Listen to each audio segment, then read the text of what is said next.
Perawat Nasional Indonesia, wujud ikatan profesi perawatan. Assalamualaikum warahmatullahi wabarakatuh. Perkenalkan, saya Markus Pradiko Mai dengan NPM F0H02060. Di sini saya akan menjelaskan alat-alat kesehatan. Yang saya akan menjelaskan di sini tentang gunting mayo dan headpad, di mana saya akan menjelaskan fungsi dan cara memeliharanya. Oke, di sini saya akan menjelaskan tentang gunting mayo. Gunting mayo adalah salah satu instrumen beda yang sering digunakan dalam pembedahan. Gunting ini memiliki bentuk yang pendek, kuat, dan kokoh dibandingkan yang lain. Fungsi gunting mayo. Fungsi gunting mayo adalah memotong jaringan yang keras atau tebal seperti otot, fasia, tendon, dan jaringan ikat yang lain. Dan tidak dapat digunakan untuk jaringan halus karena dapat merusak atau menghancurkan jaringan tersebut. Gunting mayo sendiri terbagi menjadi dua, yaitu mayo strike dan mayo cride. Mayo strike atau mayo lurus biasanya dipakai untuk memotong bahan non jaringan seperti benang atau kasa.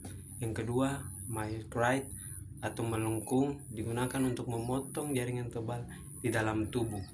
Mungkin seperti itu yang saya dapat jelaskan tentang fungsi gunting mayo. Oke guys, saya akan menjelaskan tentang contoh kecil cara pemeliharaan gunting mayo. Yang pertama, bilas dengan air hangat untuk menghilangkan darah atau jaringan. Gunakan sikat halus untuk membersihkan sendi atau bagian berigi. Jangan biarkan instrumen terendam darah atau kotoran terlalu lama karena bisa menyebabkan karat. Mungkin itu saja yang dapat saya sampaikan secara singkat. Yang lebih jelasnya ada di video berikut.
Oke guys, saya akan menjelaskan tentang nomor 2, yaitu heating pad.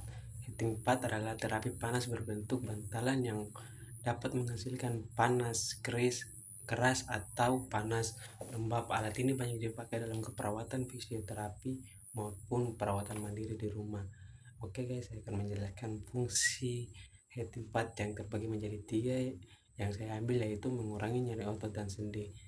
Yang pertama, membantu meredakan nyeri akibat ketegangan otot atau kram atau siesmen atau arthritis.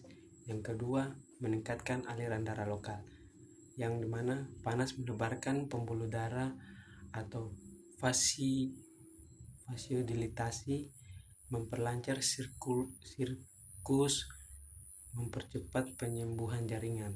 Yang ketiga, mengurangi kekuatan otot, membuat otot lebih rileks sehingga meningkatkan fleksibilitas dan rentang gerak. Oke, saya akan menjelaskan tentang pemeliharaan heating pad. Saya akan menjelaskan contoh kecil cara pemeliharaan heating pad, yaitu matikan dan cabut kabel sebelum dibersihkan. Gunakan kain lembab dengan sabun ringan untuk membersihkan permukaan. Jangan dicuci dengan mesin cuci atau direndam. Dan ikuti petunjuk dari pabrik. Untuk video panjangnya atau video pembersihannya yang lebih lengkap ada di link bawah ini. Yo. In this video, we're going to guide you through how to safely wash a heated blanket. Since heated blankets contain electrical wiring, they require special care to avoid damage. Washing them properly not only keeps them clean and fresh but also ensures they remain safe to use. Let's explore the best methods to clean your heated blanket without affecting its functionality. Before you begin, gather the necessary supplies: a mild detergent, a large capacity washing machine, a soft brush, and a clean towel for drying. Always check the care instructions on the blanket's label for specific washing recommendations, as not all heated blankets are machine washable. Start by unplugging the blanket and detaching the control cord. This is crucial to avoid electrical damage during washing. Lay the blanket flat and inspect it for any visible stains. If you find any, pre-treat the stained areas with a small amount of mild detergent and gently scrub using a soft brush. If your heated blanket is machine washable, place it in the washing machine and select a gentle or delicate cycle with cold or lukewarm water. Add a small amount of mild detergent. Using too much soap can leave residue behind. Avoid bleach or harsh chemicals, as these can damage the blanket's fabric and wiring. If the care label suggests hand washing, fill a bathtub or large basin with cold water and a small amount of mild detergent. Submerge the blanket and gently agitate the water with your hands to clean it.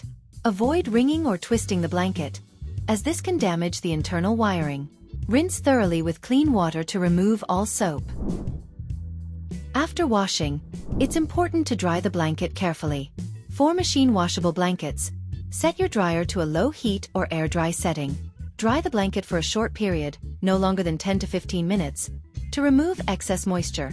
Then finish air drying it by laying it flat on a clean towel or hanging it over a clothesline. Make sure the blanket is completely dry before using it again to avoid any electrical issues. If the blanket isn't suitable for the dryer, lay it flat on a clean surface to air dry. Avoid hanging the blanket by one end, as this could stretch and damage the wiring. Rotate the blanket occasionally to ensure even drying, and allow plenty of time for it to dry completely. Once the blanket is completely dry, reattach the control cord. Check for any damage or irregularities in the wiring before plugging it back in. If everything looks good, your heated blanket is ready for use again. If you're storing the blanket, fold it loosely to avoid damaging the wiring. Oke, sekian dari saya, Markus Frederick William Maim dengan NPM F0H02460. Mungkin itu saja yang dapat saya sampaikan tentang alat-alat kesehatan heating pad dan gunting mayo. Yang lebih lengkapnya boleh dilihat di YouTube. Mungkin sekian dari saya pamit undur diri. Assalamualaikum warahmatullahi wabarakatuh.